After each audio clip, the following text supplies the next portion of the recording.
શું કરો છો? ડાઇનિંગ ટેબલનું ફિટિંગ થયું એવું કે મંગાય તો ડાઇનિંગ ટેબલ આખું ચેર જોડે, પણ આવ્યું એકલું ડાઇનિંગ ટેબલનું ટેબલ જ.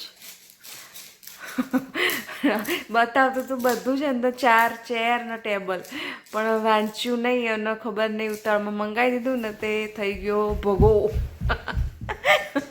અને આવ્યું ટેબલ આવીને એટલું મોટું આવ્યું ને, બહુ જ મોટું આવ્યું. જો આવડું મોટું ટેબલ થશે, 3 પાર્ટ આવ્યા ને.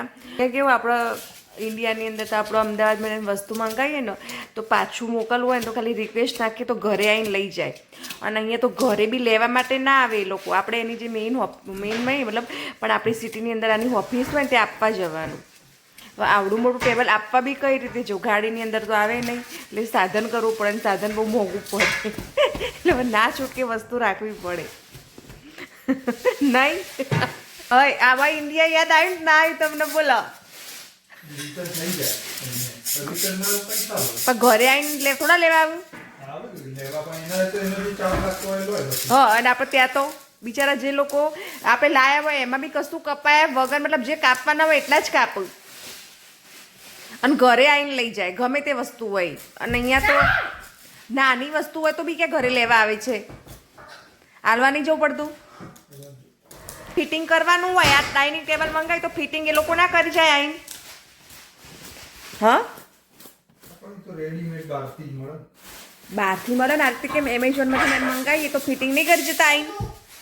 હા, આપણે બેડ મંગાવે તો બેંગ્લોર તો ફિટિંગ નતા કરી ગયા આવીને, અને અહીંયા તો કરવાનું એ જાતે. એવડો મોટો ભગો થઈ ગયો હોય ને. ડાઇનિંગ ટેબલ મંગાવવાનું તો નાનું ના આવી ગયું, મોટું ને એમાં બી ચેર ના આવી, અને એમાં બી કરવાનું જાતે ફિટિંગ. એ લોકો કશું કરવા માટે ના આવે અહીંયા. આપણે ઇન્ડિયામાં તો કેવું મંગાવ્યું ને વસ્તુ, બેડ ગમે તે વસ્તુ, તો એ લોકો આપણે વસ્તુ મતલબ વોશિંગ મશીન હોય કે આરું ગમે તે એવું આવીને કરી જાય કમ્પ્લીટ. અહીંયા એ બધું કશું જ કરવા ના આવે, આપણે જાતે જ કરવાનું. એ પણ તો થયું આવું. તો મંગાવ્યું છે ડાઇનિંગ ટેબલ આવી. હવે જે કમ્પ્લીટ થાય ને પછી તમને બતાવું વિડીયોમાં કે કેવું થાય છે ડાઇનિંગ ટેબલ. રાતના વાગી ગયા છે 11:30. 11:30 થયા. હવે ડાઇનિંગ ટેબલ ફિટ થઈ રહ્યું. કેટલા વાગ્યાના બેઠા હતા આપણે? 9 વાગ્યાના કે 8:30ના? 8:30 9 વાગ્યાના બેઠા છીએ ત્યારના હવે ડાઇનિંગ ટેબલ ફિટ થઈ રહ્યું. પછી આવી ભૂલ કોઈ દિવસ ના કરવી. આવી ફોલ્ડિંગ વસ્તુ મંગાવવાની નહીં. એમાં ખાસ કરીને અહીંયા તો કરવી જ નહીં, કારણ કે બધું જાતે જ કરવાનું, ફિટિંગ બિટિંગ. એટલે આજ પછી કોઈ દિવસ આવી ભૂલ ના કરાય.